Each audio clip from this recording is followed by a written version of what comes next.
wanted to do was just cover this little post-it note that appears on your taskbar. Now, the post-it note also appears on the purchase ledger processing tab as well. But what I'm going to do, I'm just going to sort of focus around the sales area. Now, the reasoning behind the post-it note, and probably unbeknown to yourself, there are certain functions that you will be utilizing within Opera, and it automatically updates these notes.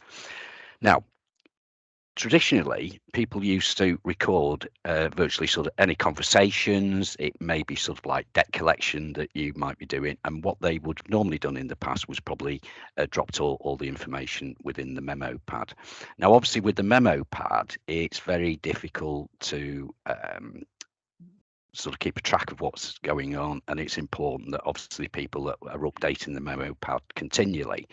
So what actually happens with the notes, if I just double click on the notes, so you see there it says account has notes. So if I just double click on that, and what it does, it then opens up another screen, and these are the customer notes. So the sort of things and entries that you're actually seeing in here is, for argument's sake, if I put an invoice in dispute, and I'll show you how we can put an invoice in dispute, and then it automatically populates the notes. So if you can see here in the example that I did yesterday, I actually put that invoice in dispute. And what you've basically got is a subject, and you've got the note. So the note was there was a complaint pending against that invoice. The other sort of things that you also see are being automatic. So every time that you send a sales statement to a client, it will record automatically in the notes for you. So if you're running statements at the end of the month, then it automatically just updates these notes accordingly. The other thing also, you may be on the phone to a client, you may be chasing a debt, and one of the things said, oh, not had a statement from you. Straight away, you can see from the notes that you did send a statement on that day. But also the other thing, you could say, right, okay, well, what I'll do is I will email you a statement now. So you can email the statement, and the entry would automatically get populated in here. So I'm just going to show you some various little bits that you can do here and where we can edit it and utilize it a little bit more. I'm not saying this is full-blown credit control, but it's a good key and tool to use in credit control. And if we just look at it from the purchase ledger perspective, you'll have disputes on there. You will submit remittances.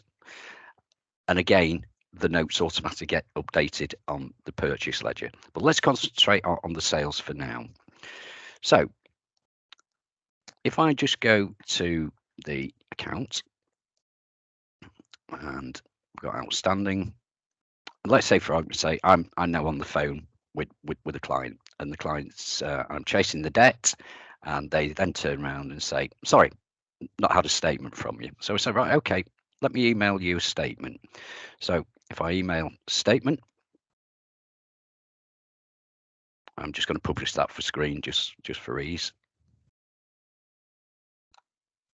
And then if I just close that, and if I just go back to my notes again, so again, just double click on your notes, let's minimize that. And you can now see that I actually sent a statement. Now, the fact that I've just been on the phone with the client, what I could actually do now is go straight into the notes box, and I can now record that conversation that I had with that client. So clients requested sales statement. So if I just save that now, so I've now kept a record of that entry that's gone on. So they requested that at that moment in time when it was chasing the debt. Now, the other thing is that obviously if you're sort of doing debt collection, the other thing you can actually do is just add a note. So if I create new record, I've got a blank note. So what I might want to do is just record a conversation that I've had with the client. So again, it could be phone out. Excuse my typing this morning. And it's chasing debt. And spoke with Joe. So what I can do is save that, and I've now added a note to that. Now, what I might want to do is that I might say, well, okay, I spoke with Joe. He promised that actually he would pay me, let's say, next week. So what I could actually do is now create a due date of when I want that. So what I'll do is I will call him again next week. So what I've actually now done is created a due date for that. So if I save it, if you look here, I've got phone out and it's due by that and it's not completed. And there's reports that I can actually run to see what it is that I actually need to do or chase. And the other thing also, you can set priorities. So if you just look at this one where I sent the sales statement, it was a low priority. If I look at this one here, which was the phone out, it automatically defaults to normal. But what I might actually say, well, this is a high priority because obviously I'm very keen on sort of getting the debt back from the client. So again, if we save that, I've now got that as a high priority and it's an outstanding action against that customer. Let me show you some of the things that we can do here. So if I just go to the action and minimize that a little bit more so I can see all my options. And if you go to allocations, and we've got a invoice here, so I'm chasing the debt and the client's saying, well, actually, I'm not going to pay in this particular invoice because I've actually got an issue with that particular invoice. So what you can do is, and this is on the allocation screen, if you go to the action button, you have got an option that says dispute. So if I click on dispute, you can then also apply a reason code. Now, reason codes you can set up as mandatory or not mandatory or no reason codes at all. So it is a tick option that you can choose. So if you decide to use reason codes, you can tick the option, and then what you can do is create the types of reason codes why a particular invoice would go into query. So if we look at this one, we can actually say, well, actually the client was disputing it because it was a price query. So if I say price query, save the entry, straight away you can see here, if and again, if I was looking at the current balance, anybody throughout the system that was looking at the current balance, you could actually see that there is a reason why that is on hold and it will be flagged as dispute. So what effect does that actually have on the notes? So let's just cancel. So I'm just going to save that. Let's just go back into my notes again. Let's minimize that. So you can see here at the top, I've now got my invoice in dispute. Let's just do a quick refresh on that. Now, when an invoice goes in dispute, what you can actually do here, it automatically would make the entry within the notes.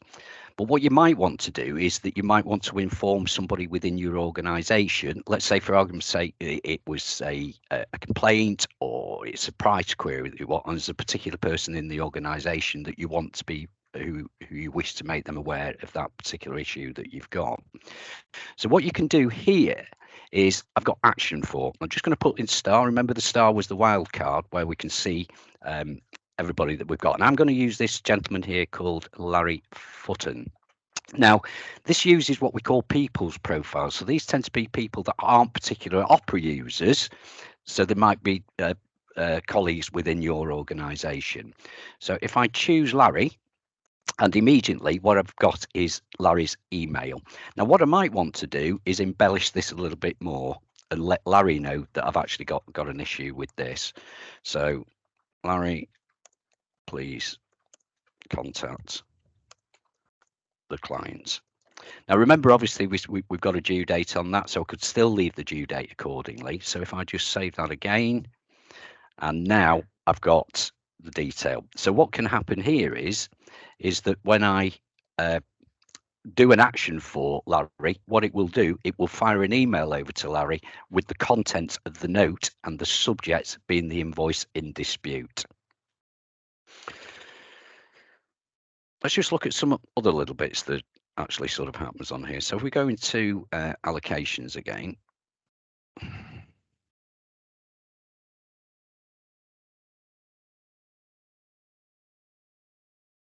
and this time what I'm going to say is another. So you can see I've got the one that is in dispute. So let's say, for argument's sake, the client has actually come back now and said, well, we've sorted that out, we're not going to issue a credit. They were happy with the outcome on that. So all I would need to do here is undispute it, and if I save that, let's just look at the customer balance, and incidentally it will also put an automatic note on the notes to say that it's been taken off hold as well.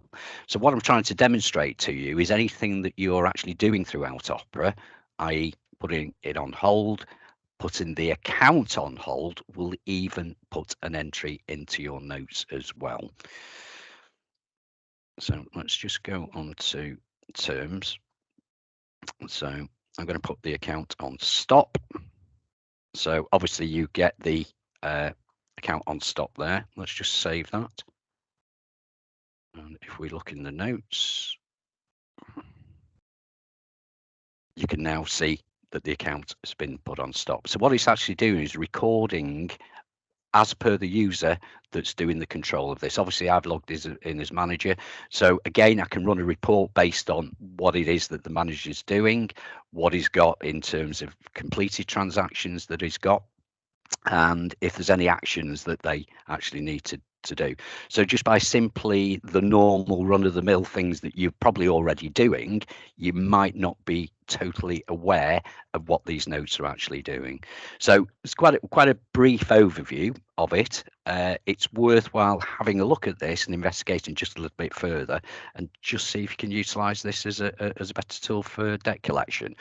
Just before I close off, if we look at the purchase ledger, and you can see down here that we got the post-it note on the purchase ledger. So again, sort of things that you're recording on here are remittance advice. So when you've sent a payment to your supplier, the same principle applies in terms of putting a invoice on hold or it's in dispute with your supplier. And again, what it does, it automatically records it within the notes. So all you would need to do, come in here and embellish the notes a little bit more to record the conversation that you've had.